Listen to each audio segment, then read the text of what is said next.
Pro Group Management. Workers' comp that works for you. This is 7 at 7 from the Las Vegas Review-Journal. Good evening, I'm Jen Ah. Thanks for joining us on 7 at 7. In Top Stories, sponsored by Nevada Hand Silver Sky Assisted Living Community. Learn more at nevadahand.org. Breaking today, the suspect in a deadly shooting at a Las Vegas hookah lounge strikes a plea deal. 44-year-old Lee Wilson had been indicted on 12 counts of attempted murder in the February shootout at Manny's Glow Ultra Lounge. But on Wednesday, he pleaded guilty to a felony weapons charge. He faces a potential sentence of 21 to 54 months in prison. Police say they're still investigating this shooting that left one person dead and 13 others injured. Now to another major update. The FBI and Las Vegas police are searching for 2 out of the 3 robbery suspects accused of killing a young woman in March at a Southwest Valley home.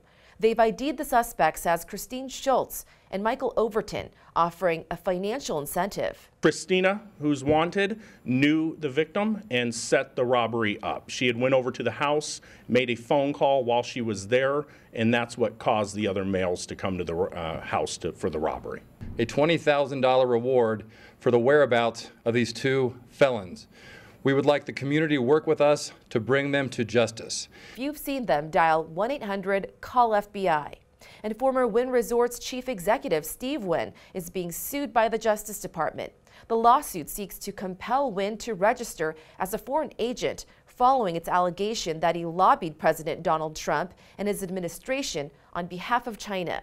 The department alleges Wynn acted as an agent to Sun Lijun, the former vice minister for public security in China, during the summer of 2017. This is the first affirmative civil lawsuit under FARA in more than 3 decades. Wynn's lawyers say they would contest the suit. In Business, sponsored by Bank of Nevada, Bank on Accountability. When the Las Vegas Convention and Visitors Authority's Board of Directors voted to spend $19.5 million to sponsor Formula One races, board members didn't view this decision as a handout, but rather an investment. Review-Journal's Renee Summerhour has more on the investment they hope will ensure Formula One's permanent stay in Las Vegas. Renee? Jen, the authority has no recent history of putting on a race the caliber of F1's Las Vegas Grand Prix, but researchers have determined that the payback to the city would be big, even bigger than the Super Bowl.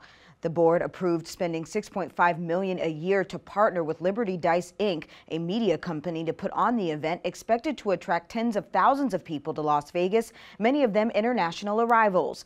This also signals to LVCVA President and CEO Steve Hill that a November 2023 F1 race might be the start of something even bigger than the current 3-year commitment.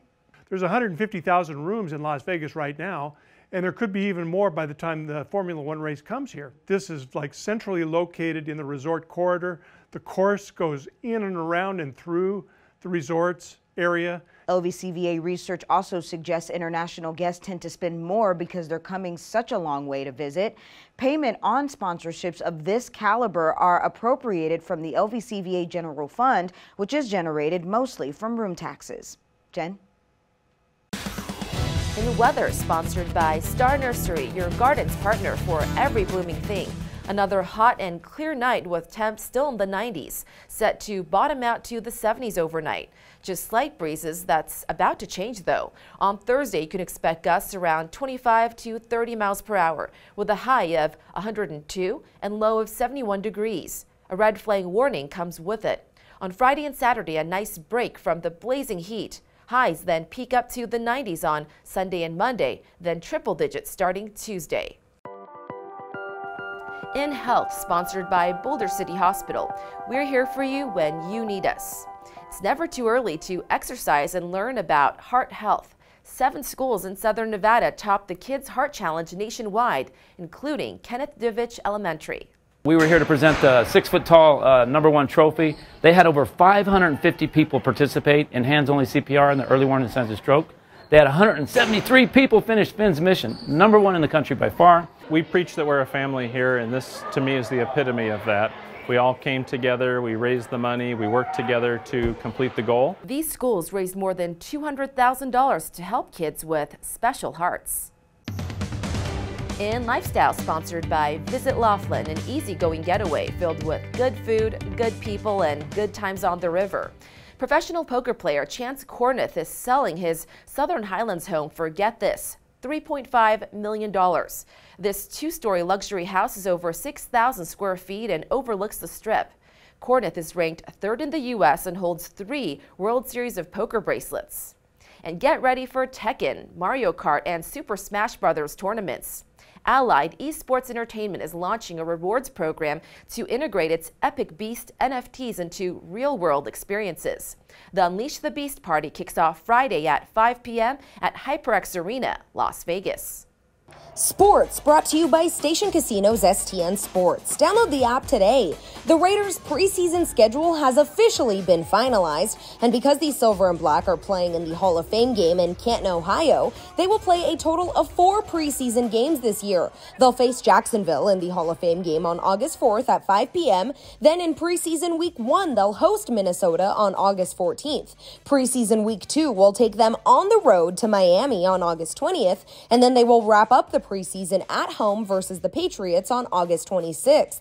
The Raiders' regular season kicks off on September 11th when they visit the Chargers. Sports betting sponsored by Las Vegas Paiute Tribal Smoke and Cigar Shop. Scotty Scheffler is the 12-1 favorite at Circa Sports to win the PGA Championship, which tees off Thursday at Southern Hills in Tulsa, Oklahoma. John Rahm is the 13-1 second choice, followed by Rory McIlroy and Jordan Spieth at 16-1. Las Vegas resident Colin Morikawa is 22-1, and Patrick Cantlay is 23-1 to win the year's second major. In entertainment, Maggie Peterson, known as Charlene Darling from The Andy Griffith Show, passes away at 81. Review Journal's John Katsamidas has more on her legacy and connection to Las Vegas. Maggie Peterson appeared in just 6 episodes of The Andy Griffith Show, but became a TV icon in her role as Charlene Darling, forever chasing Sheriff Andy Taylor. She was also a 40-year resident of Las Vegas and best friends with Lorraine Hunt Bono, owner of the Bootlegger Bistro, and herself an entertainer. The two used to perform a Betty and Veronica act, with Lorraine as Veronica and Maggie as Betty. And in her death, Lorraine said of Maggie, "She was my Betty." Thank you for watching 7 at 7. If you're watching from YouTube, don't forget to subscribe to the Review Journal's YouTube channel for more great content. Watch Las Vegas breaking news streaming live on your OTT device. We'll see you tomorrow for more 7 at 7. Review Journal Studio, sponsored by Adam Kuttner. Get the maximum settlement as quickly as possible. This 7 at 7 update, sponsored by Pro Group Management. You're watching 7 at 7 from the Las Vegas Review Journal.